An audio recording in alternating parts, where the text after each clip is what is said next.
because somebody said they appreciated periodic table poems and butting in before you just to share one or two of them. But before I do it, I wanted to share, I know people like John had books designed with us, and I was honored to be able to design stuff for the cover for them. Other people do books as well, and they give me covers. So this is not my work, but this is what Scars Publications published. Disturbing the Flow, Drew Marshall. He's done a whole series of them, and I think this is the 4th or 5th book, and he always comes up with things of book titles, and they have cartoons in them as well as photography, so there's a lot of cool stuff in here. And then somebody else knew that I had done stuff with Mark Fleury, so Lila Grace said, deliver us from memory, and she gave me one photo that had writing on it, and I'm like, okay, this is what we're gonna have. I'll try to match this typeface inside the book for you guys. But so there's this other cool little book here that was cool to produce, and yay, Scars is the book producer. So, but I did, as I said, wanted to share one periodic table that poem for you that appears in CC&D in Rainbows and Architecture. I'm going to share with you 2 of them because it'll be for the element thulium. So it appears not only in this but also in the periodic table of poetry book. Yay, books. Crazy with the books, but this is a poem called Thulium. Scroll to medieval times and see a classical map. Look over the Magna Carta Marina, because there you can find what some theorize as an island of antiquity. Though for those who traveled by boat around Britain, the Thule was the most northerly of the Britannic Islands. In ancient literature, however, the Thule, the Ultima Thule, was a symbol for a far-off land, something unattainable.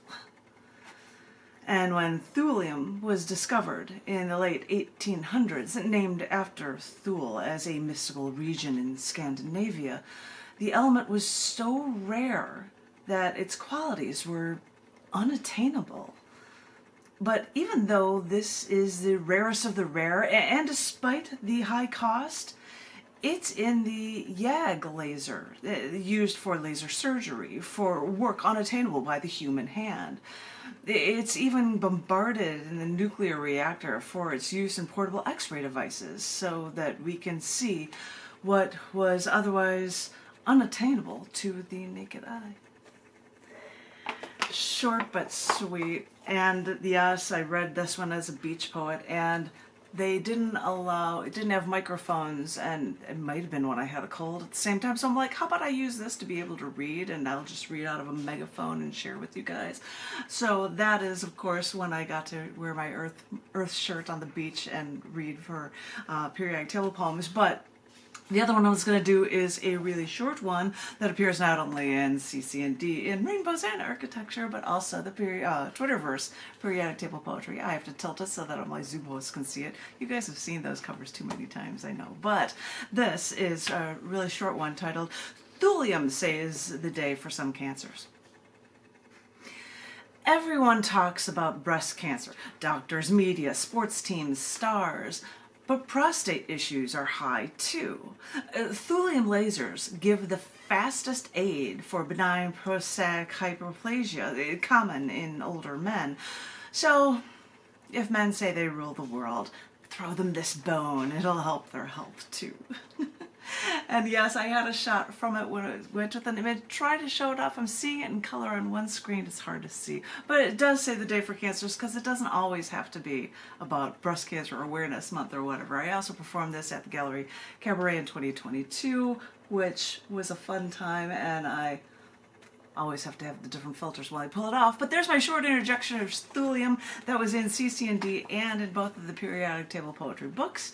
I'm going to pass it on to Susan, and then I believe Richard would be following. So if Susan, if you're ready, take it away, my darling. Janet, is thulium only used for one type of cancer, or that only specific thing? If I had the research stuff, I would tell you, but they might use it for other things as well. But I had found that it was a thing for helping for prostate, for one sort of thing, and which was just the one tiny little thing that I covered in how many characters in a Twitter-length poem. Right. So I can't tell you more, which it might be, but I can't tell you.